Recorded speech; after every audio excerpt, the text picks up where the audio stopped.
Hey everyone, and welcome back to the show. Those of you who've been listening to me for some time now know that I love talking about the great classic books that I'm reading. On this show, and especially on Dennis and Julie, I'll literally bring in these books to the set and read passages aloud from them, whether it's from Charles Dickens' Great Expectations, Charlotte Bronte's Jane Eyre, or my beloved Nathaniel Hawthorne's Scarlet Letter, which I have right here on the set behind me. And oftentimes, when I watch those episodes back, I think that this gives the impression that I've been a bookworm for all of my life. But let me tell you, that is so not the case.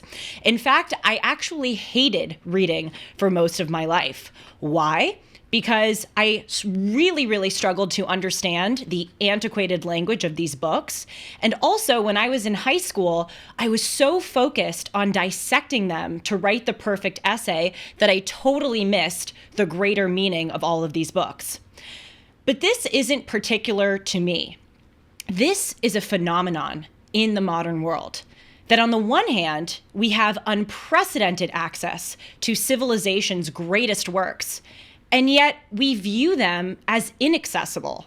Or worse, we think that they're just not worthy of our time. So when I'm bringing these books in and reading passages on air, what I'm really trying to do is show everyone, look at these treasures. They're so wise, so deep. Don't discard them. Today, I'm so pleased to welcome someone to the show who matches my enthusiasm on this subject and who has made it her vocation to revive the love of classic books with her new podcast, Storytime for Grown-Ups. I'm Julie Hartman, and this is Timeless.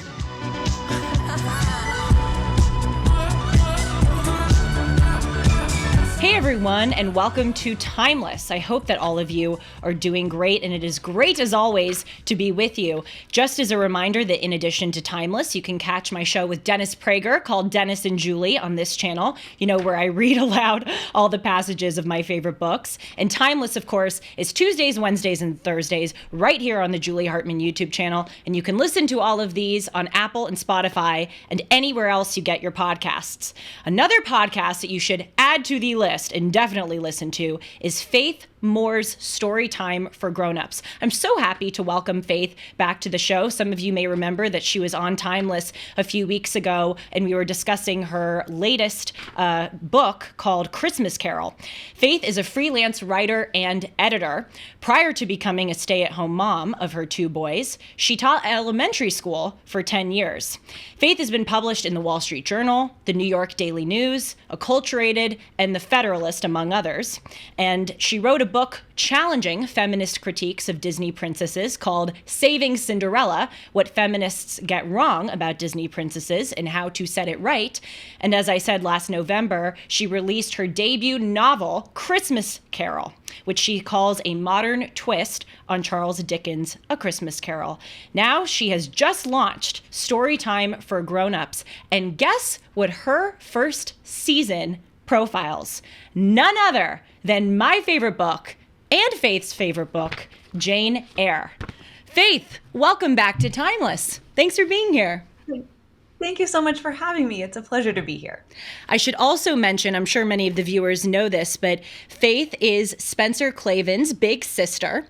And in addition to my nerding out on Timeless and Dennis and Julie about all of the great classic books that I'm reading and loving, I also do a Thinker of the Month series with Spencer, and we dive into really not so much books, but we profile great writers. And we've done Dostoevsky, we've done Karl Marx, Nietzsche, and most recently we did perhaps the greatest thinker to ever grace the earth, Jesus Christ.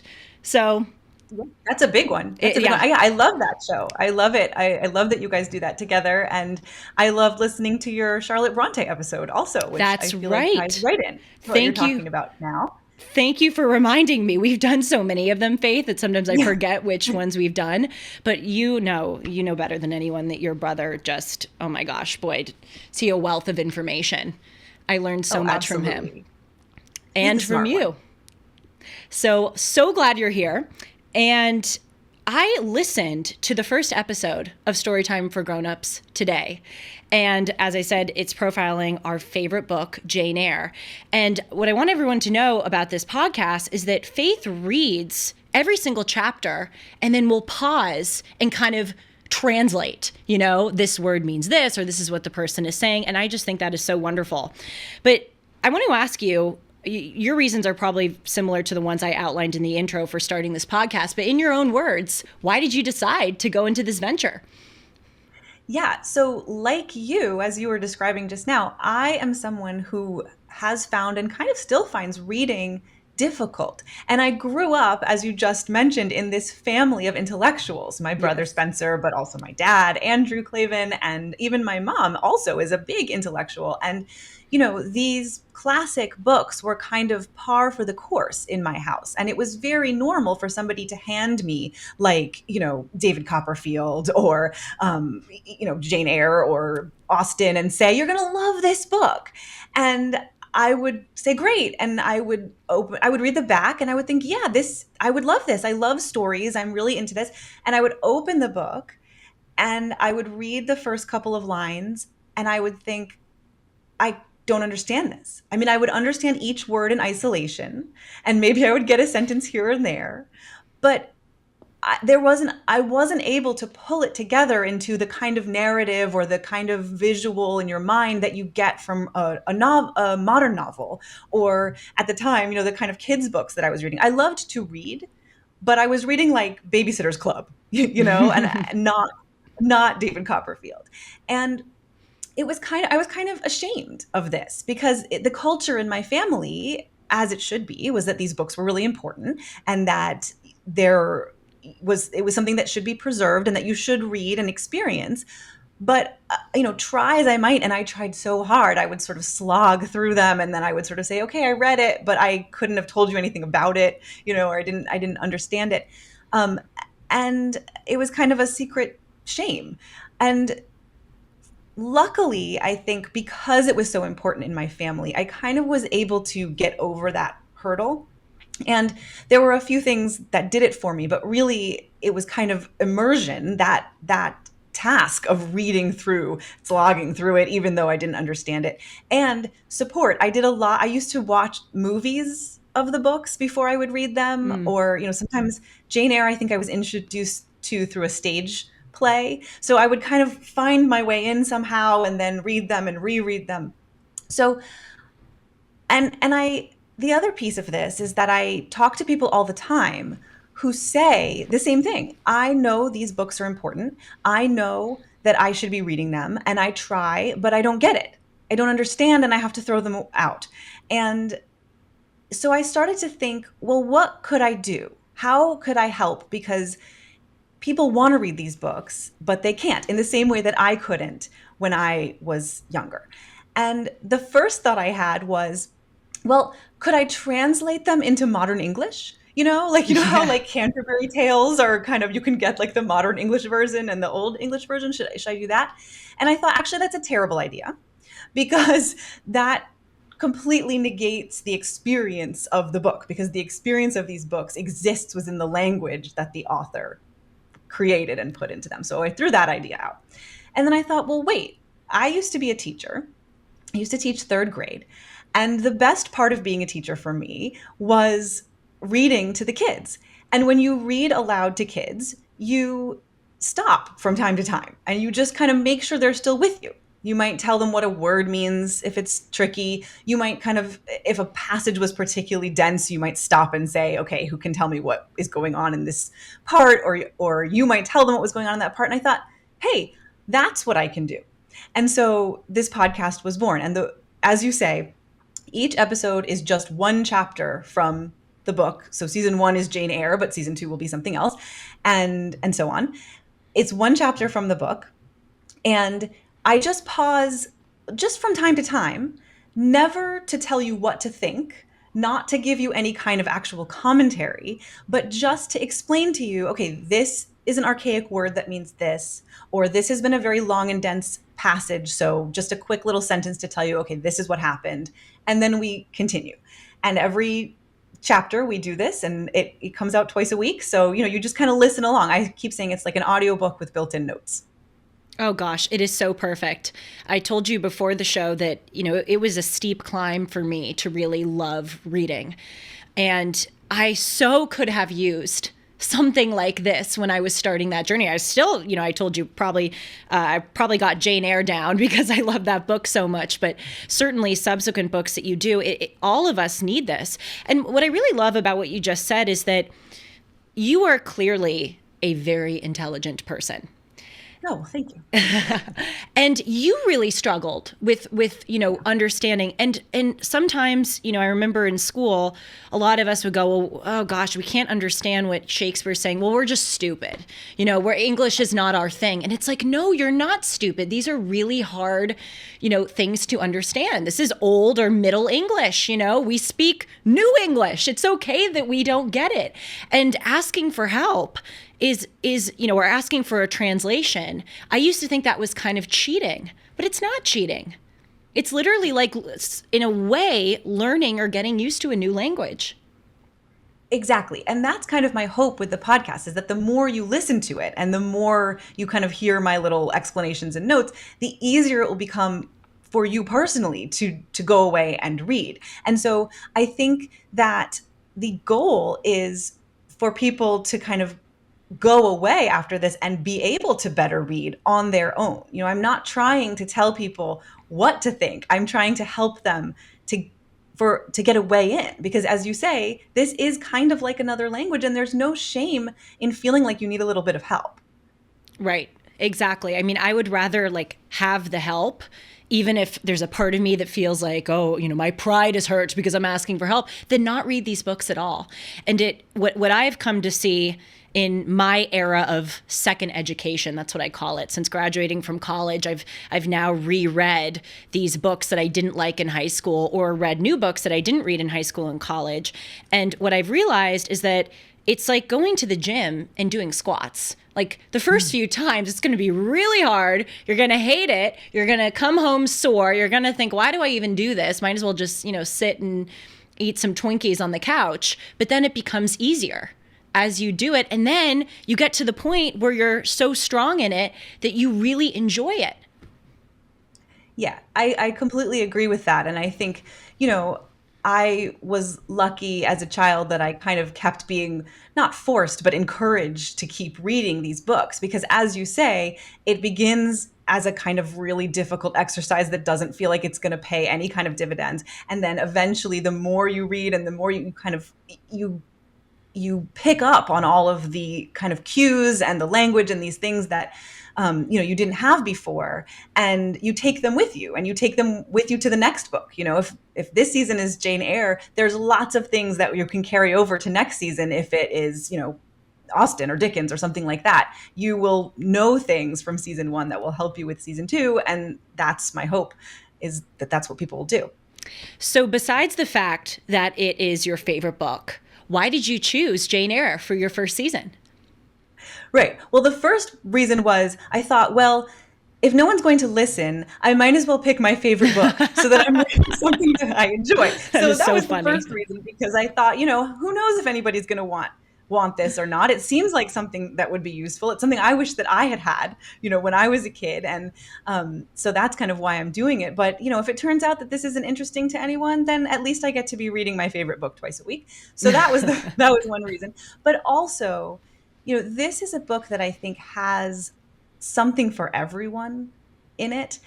Obviously, yes, it has a female protagonist, and at its core is a love story. And so, women tend to really adore it. Most women that I know who read books like this love this book. But it also has a giant mystery in the center of it. It has all kinds of amazing Gothic elements. It's a huge meditation on religion and Christianity, and the beliefs that were sort of prominent at the time. And Bronte is really exploring that in the book. So that's there. So I just kind of thought it had a lot of different elements. And so, regardless of who you are and what interests you have, I felt that it was a book that there would be something that you could grab onto. And I think that's really important in a project like this, because the whole idea is that you maybe are not so comfortable with this kind of a book and have been sort of avoiding it. And so I figured if I chose something that, I could at least pitch to you like, hey, well, do you like mystery? No. Well, how about romance? Okay. Well, how about gothic? Well, how about, there's a lot in it that I thought people could grab onto. And that's kind of why I thought this would be a good first choice. Amen. I mean, I talk to people about Jane Eyre all the time. I will go to Starbucks, and if someone will listen to me, I will talk to them about Jane Eyre. My producers know this all too well. The amount of times I've referenced it on this show and on Dennis and Julie, it should be a drinking game, really, for people. Start it now. Yeah, start it now, especially this episode. But be careful, because this episode we're already at like 15. But sometimes, people will say to me, but isn't it a chick flick? And I'll go, no, you don't get it. It's, again, for all the reasons you said, it probably appeals more to females. But I always say that Jane Eyre is like Judeo-Christian values in a fiction book. And what I love about it is that in Jane, you have a protagonist who you can really admire. And that doesn't mean that she's always perfect. That doesn't mean that you always agree with her decisions, though I gotta say, I agree with like 99% of them. And that doesn't mean that there aren't other characters in the book who are not flawed. You need flawed characters, to have a story. And not everyone can be perfect and Christ-like. But Jane, she just encounters challenge after challenge after challenge. And she's very influenced by a classmate of hers very early on in the book who is just really a stoic Christian person. And Jane, it's really just incredible to see the way that Jane takes that example and navigates these different challenges with such grace and stoicism and principle. And that is something that is relevant to all of us, not just chicks. Yeah, I completely agree. I mean, I think what is so interesting about the book, and was definitely interesting at the time, was that it is an old book, as we're talking about, but it is a very personal first person narrative in which you are really kind of right there inside the brain and the soul of this person. And that was actually pretty new at the time, if not the first instance of it. And it is, it's what they call a Bildungsroman, right? Like it's a story about a person's spiritual transformation. And as you say, yes, I also really admire her and identify with her and feel like the choices that she makes are good choices, but she begins as a kind of impetuous and passionate child and is influenced, as you say, by Helen Burns, her school friend, and all the experiences that she goes through, at Thornfield Hall and with Mr. Rochester, and she kind of comes out the other side. So it is a kind of narrative arc of someone who is dealing with incredible hardship and having to make a lot of decisions that, I don't know if I would make the decisions that she ends up making, but I think they're the right decisions. And, and as you say, also, it's a really interesting picture of a Christian life, and it's kind of bookended by these two characters. I don't know how many spoilers we want to do. I know. So I'm contemplating that too. Okay, well, you decide. It's your show. We'll do it. Let's do spoilers, but we're warning you now. How about like mild spoilers? Mild spoiler alert. Okay. Okay. It's sort of bookended by these characters, Helen Burns, who you mentioned, and then St. John Rivers, who Jane meets at the very end, who have this very kind of austere Christianity where they kind of believe that basically the whole point of everything is the life to come. They're waiting to throw off their bodies and, be pure spirit in heaven. And Jane actually, to my reading, Jane somewhat rejects this. She takes on the amazing fortitude of Helen, and she really admires St. John. But there's a kind of, but she also takes on something of Rochester along the way as well, who is a much more kind of earthy, worldly kind of person, and morphs it into something really beautiful, which is kind of this sense of what it means to be a Christian here on earth, and to be an upstanding woman, to not give in to temptation, to not give in to the things that she wishes she could have, but for really important moral reasons she can't have.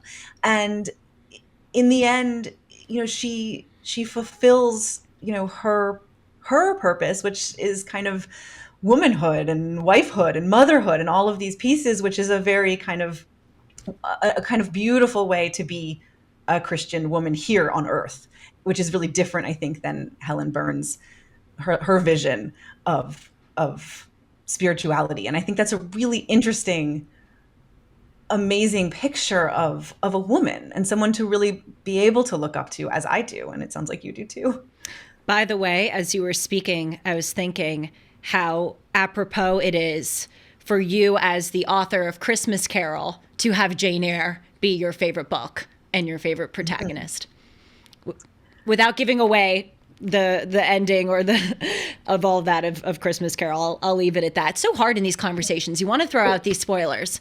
It's really hard. And I feel like, normally I would say, well, the book was written in the 1800s. So if you don't know how it ends, then I'm right, sorry. Exactly. Except that this podcast is reading the book aloud. So I do want people to, if you don't know what happens, don't listen to the spoilers, because just come along with me on this ride, because it's amazing. And there's some serious twists and turns in this book. Oh, it's so fun. It's pretty amazing. And we've been talking about how Jane is really kind of models a great Christian woman. And obviously she gets that from Helen Burns, excuse me. But, those characters that you were mentioning, Helen Burns, who is Jane's classmate at Lowood Orphanage in the beginning of the book. Yep. And then at the end of the book, St. John is this, again, to avoid spoilers, character who comes into Jane's life. And he's a very, very, very determined Christian missionary who just, as you say, everything is in service to God in the afterlife. And what I really like about these characters is that I think Charlotte Bronte is showing kind of different flavors of Christianity, or different ways that Christianity is practiced. And my favorite way it's practiced is obviously through Jane, the protagonist. But, it's not, I'm curious to see if you agree with me on this. On the one hand, this book really glorifies Christianity and what Christianity can do to you. But on the other hand, I think Charlotte Bronte is showing that sometimes Christianity can, like anything, can be taken too far. And there's an early line in the book, I believe it's said by Helen Burns, and it is said by Helen Burns, and Helen says to Jane, when Jane is scolded by one of the mean teachers at the school, and Jane is complaining to Helen and says, oh my gosh, I hate it when, people get so upset at me. I hate it when people call me a liar. Helen says to Jane, instructs Jane to avoid the indulgence of resentment. And I love that line, because resentment is an indulgence. But I think also through Helen Burns, and certainly through St. John, I think Charlotte Bronte also shows that intense stoicism can sometimes be an indulgence, or intense piety or religiosity. And I like that nuance. Before we continue with Faith, I want to quickly tell you about MyPillow. I use a lot of MyPillow products. I walk into work wearing my slippers, I sleep on my pillows, and I use my towels, and you can get a lot of these products at a discount if you use the promo code Hartman. And right now, MyPillow is having their biggest bedding sale ever. Get the Giza Dream bed sheets for as low as $29.98, a set of pillowcases for only $9.98, and rejuvenate your bed with a MyPillow mattress topper for as low as $99.99. They also have blankets in a variety of sizes, colors, and styles. They even have blankets for your pets. Get duvets, quilts, down comforters, body pillows, bolster pillows, and so much more, all with the biggest discounts ever. They're extending their money-back guarantee until March 1st, 2024, making them great gifts for your friends, your family, and everyone you know. Go to mypillow.com and use the promo code Hartman, or call 1-800-566-6745, and you'll get big discounts on all MyPillow bedding products, including the Giza Dream bed sheets for as low as $29.98, and get all your shopping done now while quantities last. This is kind of what I was trying to say before, is that I don't think that Helen Burns or St. John Rivers is Bronte's idea of like the perfect Christian. Right. I think that we are meant to definitely admire them, as Jane does. We are meant to feel like they are examples of people who, first of all, who mean well and who have an incredible strength and stoicism, as you say, and fortitude. And Jane really admires that, and particularly in the case of Helen, kind of takes it on as something that becomes a part of her character. But I do think that she's saying that those characters have gone a step too far. And I think that the reason that we can feel that way is because they don't place any stock at all in their life on this earth. And I think life on this earth is an important part of Yes. being a Christian. And those are two characters who are essentially like, it's fine if I die right now because I Right. have a life in heaven. And, yes, if you happen to die right now and you have a life in heaven, great. But, they're sort of willing to die. They're not even willing to live a life on earth. And so I think you're right. She's sort of offering us these different options. The other option that she offers us, and obviously this is a bad option, is Mr. Brocklehurst, the Yes. head of Lowood Institution, which is, as you say, a kind of orphanage or a charity school for kids who don't have parents to take care of them.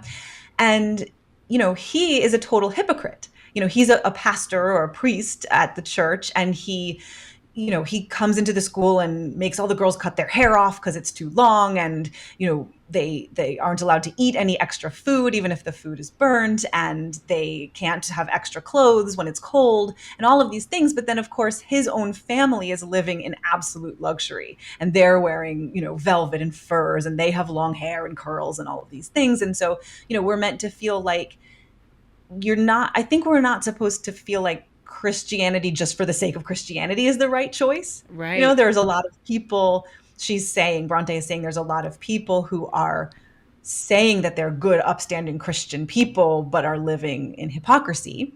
And then there are people who truly are good people, but maybe have taken the whole thing too far and they're a little confused. And then there are people who are just kind of struggling along, as Jane is, and in the end, as Rochester is as well. And, I think we're meant to take from that what we will. I think we're meant to take from it that there is something for us here on earth before the life to come. And I think that's what Jane is kind of trying to figure out in the course of the novel. Yes, there's a scene early on in the book where Helen Burns is being humiliated and, relentlessly persecuted by a particularly mean teacher. And Right. Helen, on the one hand, displays a lot of maturity. She doesn't act out. She takes it, There's some beautiful descriptions, by the way, that I won't even try to quote because I will butcher them so terrifically. But people should go and read those descriptions of the way that Helen handles that kind of flagellation. But then, Jane talks about it with Helen. And it's so interesting because Helen says, no, the teacher was right. I'm defective. And Helen was doing nothing wrong in that scene. But it shows you, I think, the intense self-flagellation that Christianity sometimes breeds in people. And that's another example of, I think, where Charlotte Bronte is presenting us with these characters in these situations and perhaps leaving it to the reader to make their own judgments of the ways that Christianity can be a great and perhaps not so great, force in one's life. And I just wish that people understood this, because one of the other criticisms that we hear of Jane Eyre and of these kind of old books in general is, well, they're not relevant to us now. The language is hard, et cetera. They're written by white people. But another thing is, like, people would say of Jane Eyre, it's a Christian absolutist book. It just glorifies Christianity. And it's like, no, you don't understand. In some ways, quite the opposite. Yeah, I think that's right. I think that Charlotte Bronte was really grappling with Christianity. I mean, she was the daughter of a pastor, right? Of a vicar, I think, if I'm getting that right. Yes, I And learned that from your brother. yes, me too. No, I think I knew it, but then I remembered it from my brother.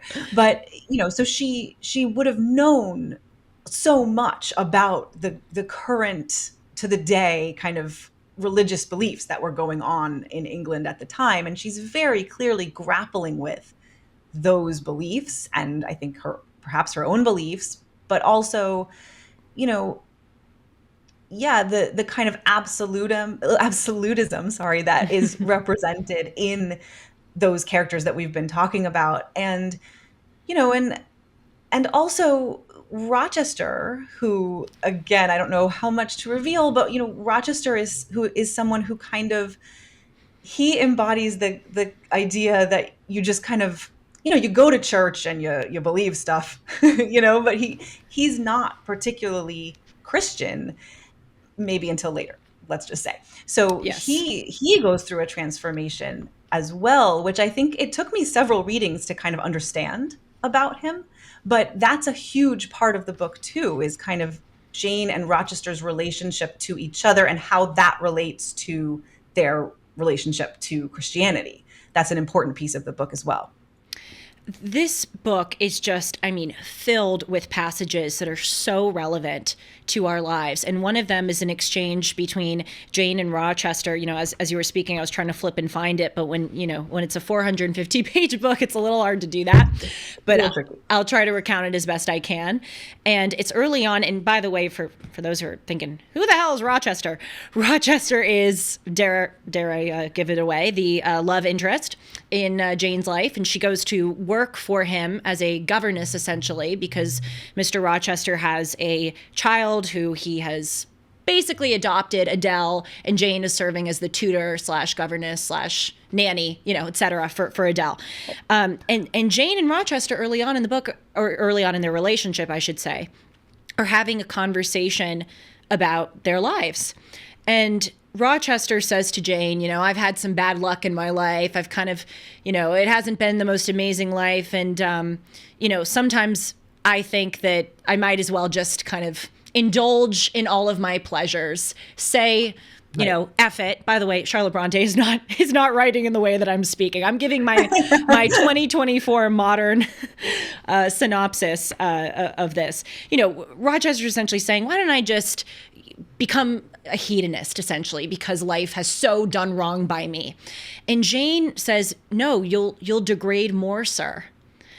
And those are, I mean, I hear that, we see that nowadays where people, feel like we can just, why can't I just watch Netflix and do drugs and alcohol and, all the other things? And these passages are, with the great protagonist of Jane, are excellent instructions of how to lead a better, more principled life and avoid that sliding downhill. Absolutely. I mean, Rochester is a fascinating character, and people love him because they love the relationship that he has with Jane, but they also hate him because he has kind of allowed himself, when we first meet him, to, indulge, as you say, in some kind of hedonistic behaviors. But the whole point, in my view, of his character and his relationship with Jane is kind of his reclamation. He has suffered a whole bunch of sort of blows, a bunch of things have happened to him that are bad. I mean, in anybody's estimation, things that you wouldn't want to have happen to you. And his reaction, as you say, is to kind of say like, well, I can't fix this, and the things that have happened to him are things that he really can't undo and are affecting him even now. So he's kind of like, well, I can't get myself out of this situation. So I'm just going to kind of wander around and, probably sleep around and drink and, indulge myself because I can't get out of the situation that I'm in. And even in his relationship with Jane, he does a lot of kind of reprehensible things. Yes. He does things that, when you look at it on the surface, it's all so romantic, and he's this sort of Byronic character. He's dark, and my background, as you mentioned at the beginning, is in Disney princesses, and so I always say there's a love story is either Cinderella or Beauty and the Beast. This one is Beauty and the Beast, Yes. Yes. And I really believe it actually is a Beauty and the Beast story, and it's that makes him interesting. It's not that oh, he's just this kind of guy who's dark and brooding, and don't we all love dark brooding men? It's not that at all. It's that he needs, through Jane, not because Jane is instructing him, but just because in wanting, in loving her and wanting to be the man that she deserves, he pulls himself out of this life of degradation into something more. And I think that's really interesting and important too. And that also flows along the lines of the kind of Christian ideas that we were talking about before. Rochester calls Jane his arbitress of good and evil. And Yeah. she really transforms him. I have to read one passage that luckily I did find because it's my favorite in the whole book. By the way, Faith, I recently was guest hosting for Dennis Prager, his radio show, as I do. I would say maybe like once or twice a month when he's out sick, on vacation, etc. And it's a 3-hour show, so that's a lot of time. And Wow, I like to do these dedicated hours. And I've done Nietzsche hour, I've done Machiavelli hour, I've done Iraq War history hour. Like I've done like so many different hours. And recently I did a literature hour, and it was basically me just reading passages over and over from all of these different books to show people, to like scream out this. I feel like I've uncovered this, like discovered this secret, and I want to tell everyone, like, you are missing out on such treasures by thinking this is not relevant to you. Anyway, so here's one of the passages I read. It's when Jane is in a situation, trying not to give too much away, where she has to make a decision to leave Mr. Rochester. And Right. she doesn't want to do that. She's very much in love with him and so badly wants to stay with him. And she has no idea where she's going to go. It's very scary for her. And so she's kind of going back and forth. Do I stay? Do I leave? Do I stay? Do I leave? Again, relevant to all of us in relationships and other parts of Absolutely. life. It's so relevant. And she determines that she has to go. She has to leave him. And there's this quote that I love. I should put it on a t-shirt. She says, laws and principles are not for the times when there is no temptation. They are for such moments as this. If at my individual convenience I might break them, i.e. these principles, what would be their worth? They have a worth. So I have always believed. And if I cannot believe it now, it is because I am insane. And then I'm skipping. And she says, preconceived opinions, foregone determinations are all I have at this hour to stand by. There I plant my foot. Yeah. So I'm going to do a Faith more in the podcast thing right now. I'm going to translate. She's essentially saying, as much as I want to stay with him, when I have thought through these, situations of being presented with temptation, when my mind was clear, I determined that you have to do the principled thing, even and especially when it's hard. And right now, my brain is foggy. I want to stay with him, but I remember that time when I was very clear on my values, and I have to trust that I thought this through and go with that. Yeah. And as you say, so relevant to today. I mean, she's trying to decide if, again, without spoilers, but she's trying to decide if she should do the thing that makes her feel viscerally happy and, kind of in the moment joyful, but is actually morally wrong. Yes. So should she do that? Or should she cut herself off from something that brings her great joy because it's morally right? And ultimately, as you say, she decides she must do the morally right thing. And I think that's so rare these days. We as a culture are kind of like, well, whatever makes you happy, right? Yes. Whatever Yes. makes you happy, whatever feels good, do it. And I think actually that makes you unhappy in the long run because you're not being true to yourself. That's what Jane is saying. She's saying, I have these principles that I have held since I was very young, and I know what they are. Choosing to stay here would break them. So I have to do that. That's how you be true to yourself, not by doing the thing that brings you, that makes you feel good, or, eating that other cookie or whatever. You have to do the thing that you know is right, and then ultimately you are happier overall. And I think that's super relevant today. Mm-hmm. Well, we've been talking so much about the contemporary relevance. I have to tell you about a book that I read that I think really set me on the course of rediscovering these classic novels. It's called The Death of Learning by John Agresto. I actually interviewed him on this show. It was a great conversation. He was a former university professor. He's also taught at Duke and Kenyon College. And he wrote this book about the death of learning. And specifically, he really focuses on how a lot of people nowadays don't read these classic books anymore. And there are fewer and fewer English and history and philosophy majors. I have a stat here from the U.S. Department of Education. This is in a recent year. They compiled this data which shows that the foremost major for undergraduates is business. 300,000 undergrads in the United States in a recent year majored in business. Ready for this? 37,000 majored in philosophy, history, and English combined. So Wow. people Yeah. are really running away.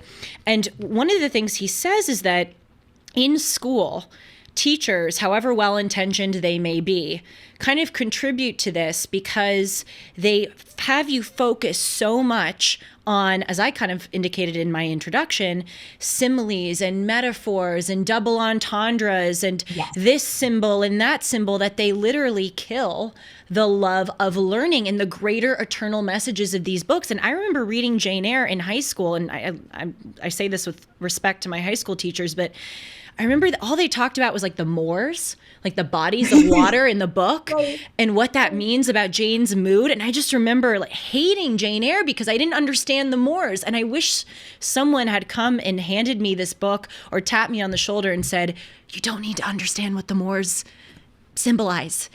Right. You're actually ruining it for yourself. Walk away with a greater appreciation for this book. How do you react to that as an educator, a former educator? Yeah.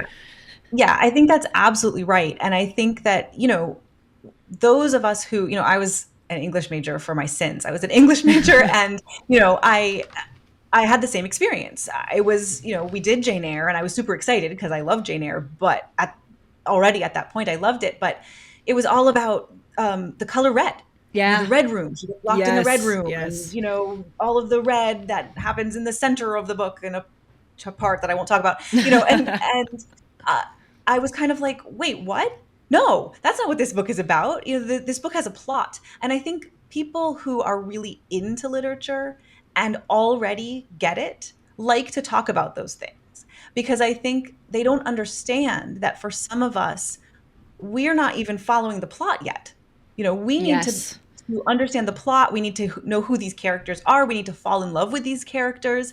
And I think people who already can do that without any help are they're not aware that we're not there yet. Yes. And so they start talking about the moors and the color red and all of these things that like maybe are interesting and also are maybe true, but also maybe not. They're just your interpretation of this stuff.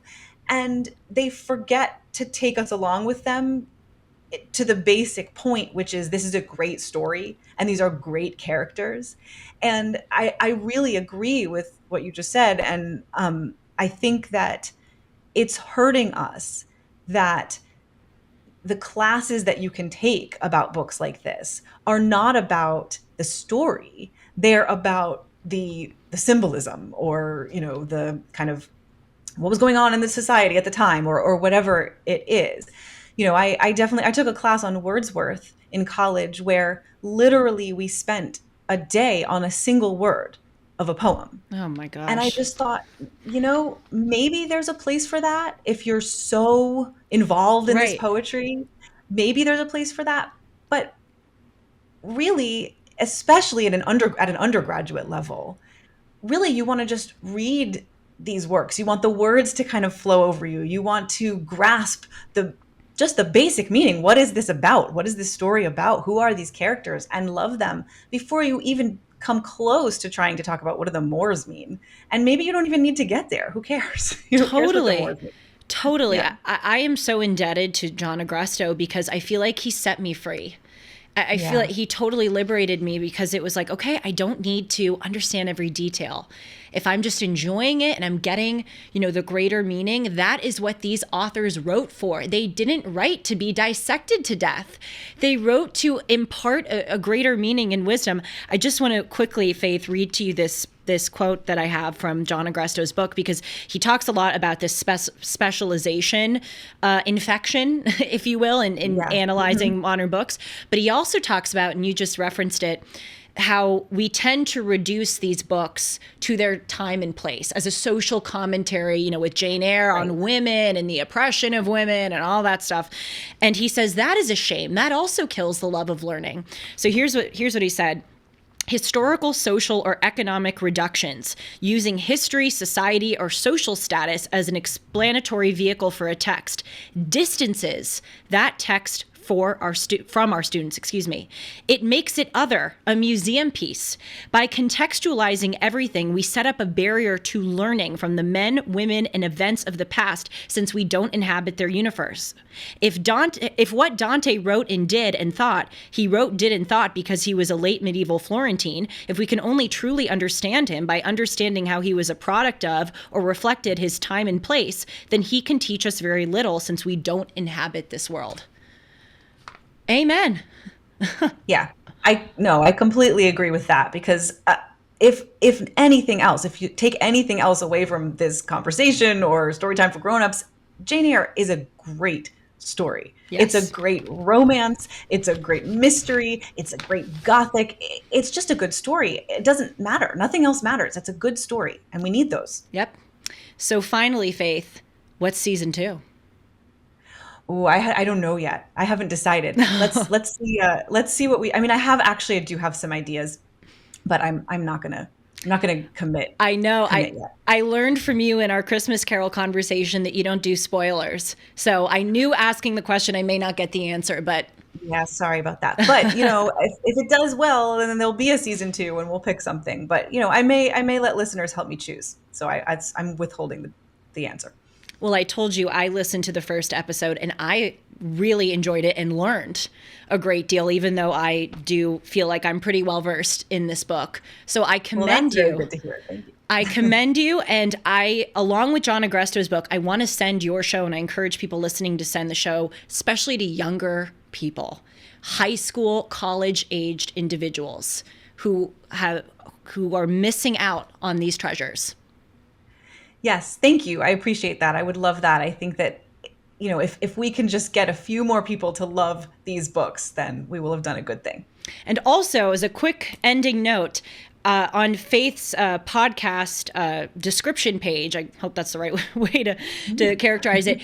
Faith has, a link to Cliff Notes if you want to get a summary of Jane Eyre. And then you also have, which I thought was so great, you encourage people to write to you to ask you questions. So they can go to, what's the website for that, to submit a question? Yes, absolutely. Thank you. Yeah, you can just go to my website, which is faithkmoore.com, and there's a little contact button that you can click on, or you can find me on X at Faith K. Moore and just X at me, tweet at me. Yes, yeah, whatever the lingo is. Great. Yes, because at the start of each episode, I'll feature a question from the previous chapter. So the idea is you're supposed to be listening to learn how to understand these books better. So if there's something that I didn't explain, that you wished that I had, or something that really was exciting to you that you'd never noticed before in the book, then I want to hear from you, because then at the start of the next episode, we can talk about it.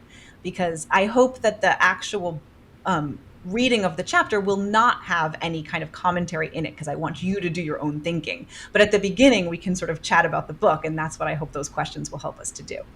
Excellent. Faith, thank you so much for being here. It's been so much fun to talk about Storytime for Grownups and, of course, fangirl over our beloved Jane Eyre. Thank you so much for having me. This was the best fun. Yes, it certainly was. And thanks to all of you so much for joining me. You can also write in to me with any questions and comments you have at julie@julie-hartman.com. I love hearing from you, and I will see you all soon. Take care.